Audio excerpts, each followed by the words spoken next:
You remember the old Saturday Night Live skit, Bad Idea Jeans? Like, I feel like that's basically us right now, sitting around talking about all of the things that came out of people wearing bad idea jeans. That's the LSR podcast number 197, is we're going to get people into the proper jeans for 2023. And North Carolina in 2023 appears to be putting forward a law that, from most of the reaction I've seen thus far, Dustin, people seem to feel pretty good about the model of North Carolina online sports betting, which was passed this week. Final approval. We've had many votes of concurrence and amendments and so on, but it is through the legislature. North Carolina online sports betting likely to come about in the beginning of 2024. Governor Roy Cooper has indicated he's going to sign that bill. That should get to him in the next couple of weeks. Now, North Carolina had tribal in-person sports betting for a few years. That was a very minuscule market. I know you guys talked about it a bit on the podcast last week, Dustin, but it looks like North Carolina about to come to fruition. And really, this is going to be the biggest passage that we see in 2023.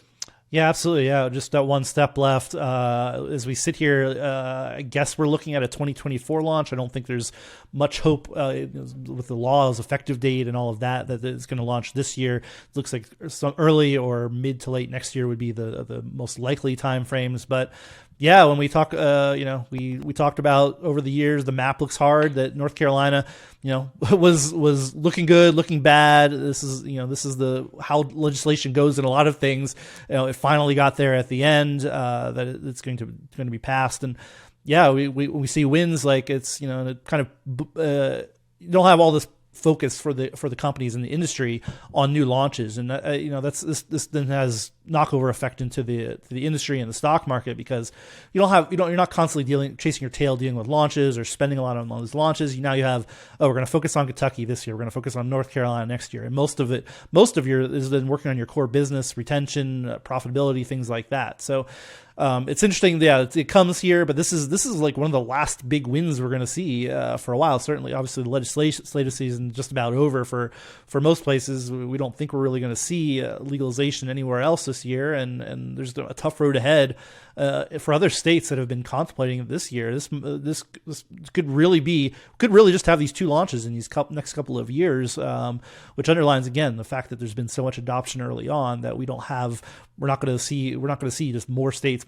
there. Yes, we have the Minnesotas, the Missouris, some others that are out there hanging out, and then the big states, which we'll talk about in a second. But this is a big win, big state, should be a very additive state for everybody in the online sports betting market. And I agree, most people have said this is it looks like a really good bill. It offers a pretty good commercial framework. It allows lots of operators in. It's not onerous. It's if we're going to pass a bill, it's really just about what you'd like to see in terms of creating an open marketplace for consumers. The industry likes it because you've seen multiple lobbyists on Twitter taking victory laps on this bill. And so that everybody within the sports betting operator side is happy with how it turned out. Looking at an 18% tax rate, 5-year license for $1 million. You're looking at the 8 professional sports entities in the state being eligible for licenses, and we'll see some partnership deals like the ones that we've seen in the past. There is actually some explicit language about fantasy sports in there as well. So a victory for the underdogs and prize picks of the world, theoretically at least, in terms of how that will be better defined. Dustin, you referenced, however, that could be one of the largest ones to come off the map for sports betting proponents.